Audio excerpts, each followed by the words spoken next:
दोस्तों नमस्कार, स्वागत है आपका यूट्यूब चैनल एबी टेक में। आज है 27 सितंबर 2025 और जान लेते हैं आज की महत्वपूर्ण खबरें।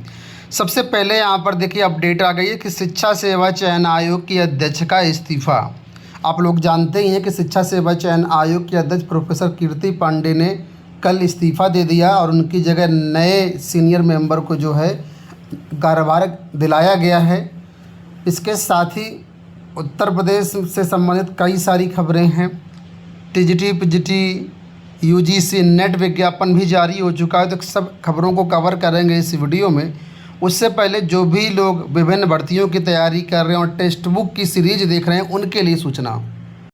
आप सब लोग जानते ही हैं टेक्स्ट बुक अपने आप में टेस्ट सीरीज और मॉक टेस्ट के लिए फेमस है। बहुत ही अच्छी क्वालिटी के टेस्ट सीरीज रहती हैं यहाँ पर। और इस समय इनका ऑफ़र चल रहा है ज्ञान रात्रि ऑफ़र, जो कि आज 27 सितंबर से 30 सितंबर तक चलेगा। यहाँ पर yearly text book pass pro जो कि 1799 का मिलता है, अब ये ऑफ़र में आपको 351 रुपये का मिलेगा। और yearly text book pass pro max जो कि 1999 का है, ये ऑफ़र में आपको 439 का मिलेगा। उसमें अगर आप हमारा कूपन कोड AB12 इस्तेमाल करते हैं तो आपको 12% का एक्स्ट्रा डिस्काउंट भी मिल जाएगा, यानी कि आपकी पॉकेट की बचत और ज़्यादा हो जाएगी। तो कुल मिलाकर के लिंक वीडियो के डिस्क्रिप्शन बॉक्स में दिया गया है, लिंक को क्लिक करिए, ऐप डाउनलोड करिए और वहाँ पर जाकर के हमारा कूपन कोड इस्तेमाल करिए और 1 साल के लिए टेक्स्ट बुक पास जो है ले लीजिए और बेहतरीन तैयारी करिए। अब देखिए यहाँ पर अपडेट है कि शिक्षा आयोग के अध्यक्ष ने 22 को दिया इस्तीफा, 25 को की बैठक। तो बेसिक से लेकर के एडेड माध्यमिक विद्यालयों, अल्पसंख्यक कॉलेजों, अटल आवासीय विद्यालयों सहित कई अन्य शिक्षण संस्थानों में शिक्षक भर्ती करने के लिए गठित उत्तर प्रदेश शिक्षा सेवा चयन आयोग की प्रथम अध्यक्ष प्रोफेसर कीर्ति पांडे ने त्यागपत्र दे दिया है। उन्होंने 22 सितंबर को ही व्यक्तिगत कारणों से त्यागपत्र दे दिया था, मगर स्वीकार शुक्रवार को यानी कल किया गया है।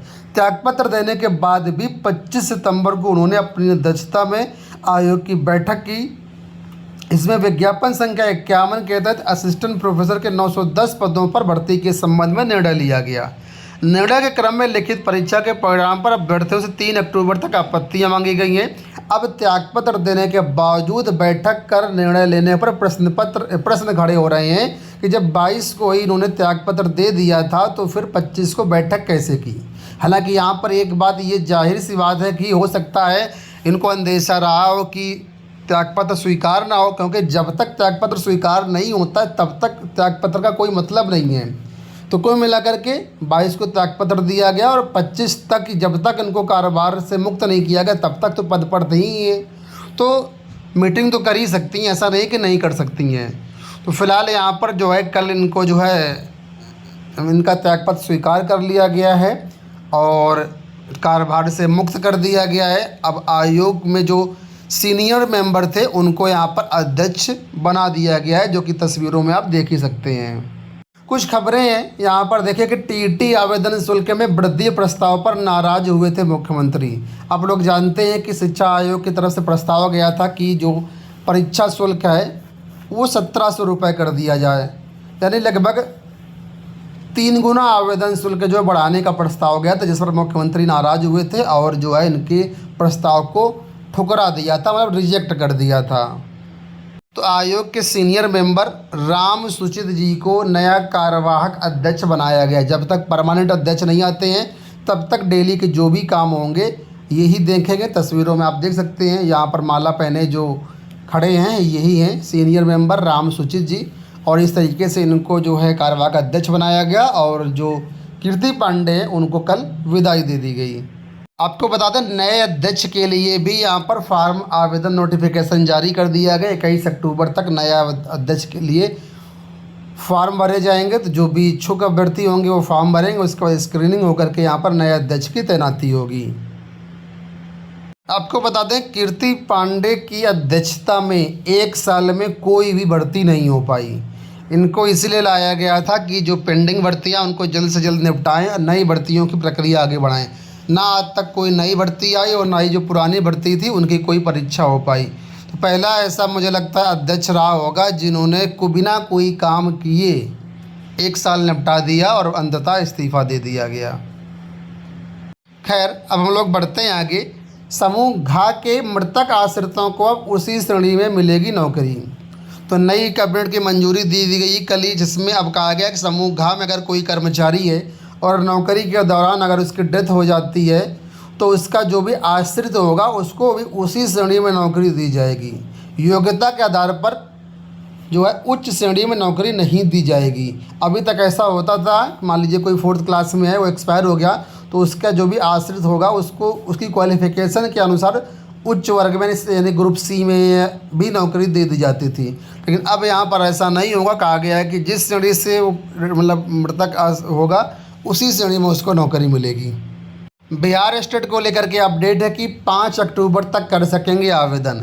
बिहार विद्यालय परीक्षा समिति ने माध्यमिक शिक्षक पात्रता परीक्षा के लिए आवेदन फॉर्म भरने की जो लास्ट डेट है वो बढ़ा दी है।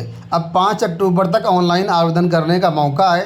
आपको बता दें 19 सितंबर से प्रक्रिया शुरू हुई तो 27 सितंबर तक आवेदन करने का मौका दिया गया था, जिसको हाईकोर्ट ने 1 हफ्ते का समय और बढ़ा दिया है। तो अगर आपने कुल मिलाकर के इसमें फॉर्म नहीं भरा है, फॉर्म भरना चाहते हैं तो आप फॉर्म भर दीजिएगा। आपके पास 5 अक्टूबर तक का समय है। कल योगी जी की अध्यक्षता में नगर निकायों में 3601 पदों पर भर्तियों का रास्ता साफ हो गया है। आप लोग देख ही सकते हैं। पहले यहाँ पर कुल मिलाकर के 3085 पद थे, बाद पदों की संख्या को बढ़ा करके 6686 कर दिया गया था, किंतु नियमावली में सेवा शर्तें स्पष्ट न होने के कारण भर्तियाँ अटकी थीं। तो अब 3601 पदों पर नई भर्तियों का रास्ता साफ हो गया। कल कैबिनेट से इसको मंजूरी मिल गई है। इसमें आपको बता दें कई प्रकार के पद हैं जो कि नगर निगम, नगर पालिका, नगर पंचायत जो हैं वहाँ पर अलग अलग पद रहेंगे। अगली अपडेट देखिए यहाँ पर है यूजीसी नेट को लेकर के। ठीक है, तो यहाँ पर 25 सितंबर की नोटिस है। CSIR यूजीसी नेट 2025 के बारे में अपडेट है और कहा गया कि जो भी अभ्यर्थी CSIR यूजीसी नेट का फॉर्म भरना चाहते हैं उनके लिए सुनहरा मौका है। 25 सितंबर से 24 अक्टूबर तक यहाँ पर मतलब आवेदन लिए जा रहे हैं। आवेदन प्रक्रिया शुरू हो चुकी है। ठीक है, फॉर्म में संशोधन करना है तो उसके लिए भी यहाँ पर डेट दे दी गई है और आपका एग्ज़ाम 18 दिसंबर 2025 को करवाया जाएगा। ठीक है, तो अगर आपने एग्ज़ाम देना है तो आप जो है इसके लिए फॉर्म भर दीजिए। अंत में बात कर लेते हैं यहाँ पर हम ऑफलाइन ट्रांसफ़र को लेकर के। एडिट की बात है यहाँ पर है तो लिखा है गुलाब देवी के कैंप कार्यालय से नहीं हटे शिक्षक, दूसरे दिन भी प्रदर्शन। तो आप लोग जानते ही हैं ऑफलाइन ट्रांसफ़र इस बार नहीं किए गए हैं। शिक्षक लगातार इसके लिए प्रयासरत हैं। तो उसी के बारे में यहाँ पर अपडेट है कि दूसरे दिन भी जो है कैंप कार्यालय से शिक्षक नहीं हटे, लगातार इनका धरना प्रदर्शन जारी है। आपको बता दें शिक्षकों का कहना है कि 25-26 के लिए सरकार ने ऑनलाइन के साथ साथ जो है ऑफलाइन आवेदन करने का मौका दिया था और इसमें जो है ऑनलाइन ट्रांसफ़र कर दिए गए, लेकिन ऑफलाइन ट्रांसफ़र अब तक नहीं किए गए हैं। तो सरकार जल्द से जल्द इसके लिए जो प्रक्रिया है करे और ऑफलाइन ट्रांसफ़र जो है उसका आदेश दे। दोस्तों ये हो गई आज की सारी सूचनाएं। इस वीडियो में इतना ही। धन्यवाद।